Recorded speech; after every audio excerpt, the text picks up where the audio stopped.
कि हमरा कमर में साड़िया पहना।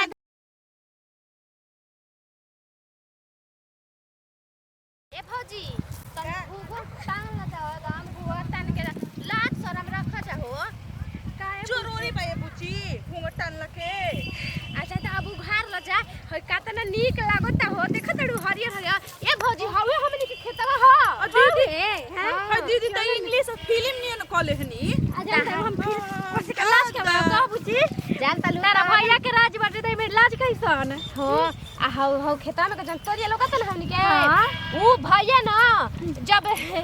जोतात रहे ना त हेंगा दियत रहे त हम पीछे पीछे जात रही तू रह तक तू चढ़ रहू। हां तारक सोचत रही चढ़वा देती भैया से वे हेंग देवेला।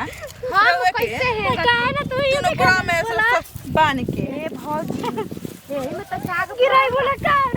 हो एही में से बथुआ छोट के ले चला जा में तो तारो कौन लोग लगा चल हे में तो पानी लोग चला जाता हूं गगमा में लिया जाता हूं बस में की आई तेरा बगल में साग बा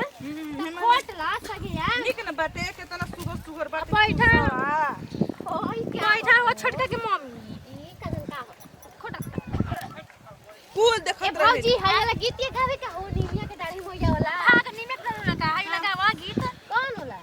का करे जेबो सही दिल्ली हो हम त ई सब हां याला ना गीतिया गावल जो हो जौन कमर पेन के साड़ी झमकौआ तनी गाव करहाव ना हम तो हमरा एगो आवेला बस हम ही एगो गायम तो जनी गा दा जा पीछे पीछे कौन हो हला निमिया के दाढ़ी होया होला त गाई कोई सुने खा ले लो इनका के कह दे। हां माई के भोजन में रही ना हां हमेशा कहां जाने अपन मरद के भजन करत रह जा हमरे के बियाह न करेनी तनी कराओ तो गीत तनी अपन देने के तनी हमरा दिन की डाढ़ी जब ससुर में काम करी गाय गाय सबू हां वो सीखत हमर बियाह में ना कई बुका हो काहे ना हे त सिखा दी त गाय तू बैठ जा या चुपके से अथी कर दे ए फौजी गावा हो गावा हां गाय निमिया के डाढ़ी मैया लावेली झूलू हवा की झूली झूली लावा छटका के मम्मी गावे लाहो लाहो भौजी हयो रखला त सातो बहिनी गावेली गीत हो की झूली। अब तू अपने तने के गाओ गीत तनी अच्छा झूमर हां झूमर गावा हमरा ना आवेला ये दीदी जननी। अरे ई त गा दे ना तू जुड़ा जेबू छठिया के दिन गइरो ना अपन हो जा नहीं हर हां जे तेरे बेइज्जती का क दी क दी ए भौजी छठिया के दिन तू नहीं हर गइरो ना हमरा के पगला देले रह ला हिला मन्ना लगाए तो कैसे गाय दी हमनी के ना कोइले बनी जाए दीदी जान त चालू करो भौजी हमनी के तनी हां अरे शुरू हमरा करी सब आवेला तू त आगे से गा के देखो कि एक दिन हमरो गलिया ओई हा हो ललका टी शर्ट वाला आई हो तार लग रे का हो भौजी होय देखला होय तो देख जाओ गिर गई। एक दिन हमरो गलिया ओई हा हो ललका टी शर्ट वाला एक दिन हमरो गलिया ओई हा हो ललका टी शर्ट वाला हमरा गलिया ओई हा साड़िया ले आई हा हमरा गलिया ओई हा साड़िया ले आई हा कि कमरा धोई धोई के पेन्हई हा हो ललका टी शर्ट वाला कि कमरा धोई धोई के पेन्हई हा हो ललका टी शर्ट वाला एक दिन हमरा गलिया आई हा हो ललका टी शर्ट वाला हमरा गलिया आई हा चूड़िया ले आई हा हमरा गलिया आई हा ता चूड़िया ले आई हा कि बहिया धोई धोई के पेन्हई हा हो ललका टी शर्ट वाला हथवा धोई धोई के पेन्हई हा हो ललका टी शर्ट वाला एक दिन हमरा गलिया आई हा हो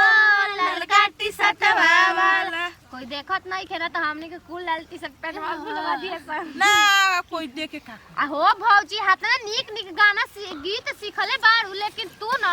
एकदम घटिया बाड़ू ना सिखावेलु तनी की हो। अरे ना तू सीखला तबे ना ससुर भईवा ना लकड़िया सीख बनी काहे बुची ना भईवा दे ई सब तो सिखैले बौजा मार भयो ऐसे देलन जानला की एकदम छिलोले गाड़ी औरी का अरे हमरा गलिया आई ह त टीका वाले आई ह हमरा गलिया आई ह त टीका वाले आई मंगिया धई धई के पेनई ह हो लड़का टी शर्ट वाला एक दिन हमरा गलिया आई ह हो लड़का टी शर्ट अरे लड़का टी शर्ट वाला पसंद आ गेल बा का हां लगता ना कि कोनो गलिया में करलन का हो एकदम गल्लू त हउ करिया ठा एकदम सुअर नियन मुंह ले लेबा ओकरा पे बा म भूख ना ना तार हम त हमार त एकदम हीरो एकदम मस्त बड़ा ना सलमान खान के का बा होई दोसर गीत का बा माने बुढ़ा आवेला छपाइए हम तो कहतानी हमरा गीत ना आवेला बुढ़ा के छपाइए से बियाह करी हम जा सलमान खान जा त निमन बा हमारा त जय देखबर नीक लागेला केतना मस्त जवान बा कतना साग हो गेल ना अरे मतलब मुंह नीक लागला ठीक है थोड़ा पड़े चलो दोसर का रहा तनी कहि जा ठीक बा न न त गाओ तू का हो भौजी हो कौन गीत गात रहो दिन आ कमरिया में होला ना कहला छिरा रोल बनी बिटिया में गइले रहनी हो गई बुके रउआ गइले रहनी त सुनले रहनी ना त ओइसे कहतानी का बा तू तो गइल ही रहू है तनी करावे गीत हमरा ना आइले तनी कि हमरा को इसे हमरा कमरा में साड़िया पहना दे राजा जी कि हमरा कमरा में साड़िया पहना दे राजा जी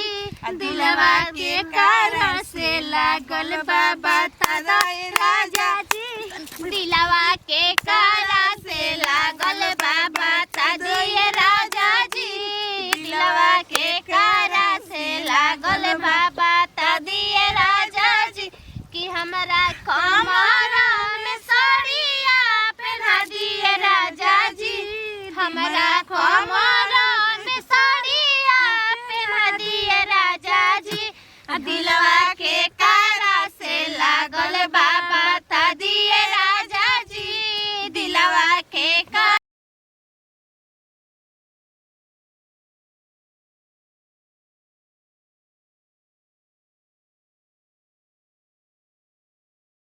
तौरी मारिया सब दिल में छेद को के बाप रे भगवान त तहरे के तले जिया सा हमरा का ले जियो सब ले जियो सब जवान के ले सके बिहल के ले जियो सब ए छिड़का के मम्मी एक साग बना के नीमन से बनाई है ठीक बनो हां अरे के खियाइम ताकि बबुआ जन होके आल रही तो लाड ना छुए से ना हां जो चिंता मत करी बनी से बनाई खराब से ना बनाई ठीक है ठीक है चल लेके चल ये बूची बड़ा निक खेत घुमा देलू भगवान को कि सपन ननद ऐसा में दे हमरे ले हां घुमावे वाली हां हां काहे से तो के शादी के हगावे के न ले खेता में यही सब समझ के मारी है तीनों में लेके एकदम से इज्जत ले लेबू कहीं